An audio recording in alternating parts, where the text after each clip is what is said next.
Hi everyone, இன்னைக்கு நம்ம beetroot பொரியல், சிம்பிள் பீட்ரூட் பொரியல் செய்யலாம். பாருங்க, வாங்க வீடியோக்கு போகலாம்.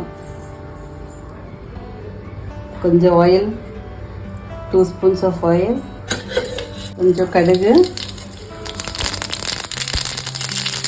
உளுந்து பருப்பு, கடலை பருப்பு, சீரகம், ஆனியன் போடலாம், பூண்டு, சில்லி,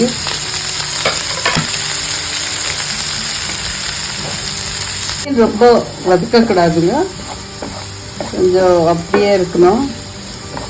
வெங்காயம் இவ்வளோ வதக்குனா போதும். இப்போ பீட்ரூட்டு சேர்த்துக்கணும். நல்லா மிக்ஸ் பண்ணிக்கணும்.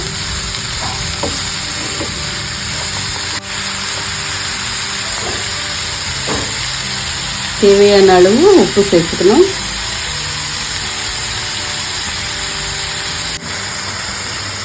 ஒரு லிட்டு போட்டு க்ளோஸ் பண்ணிவிட்டு 5 மினிட்ஸ் குக் பண்ணால் போதும்.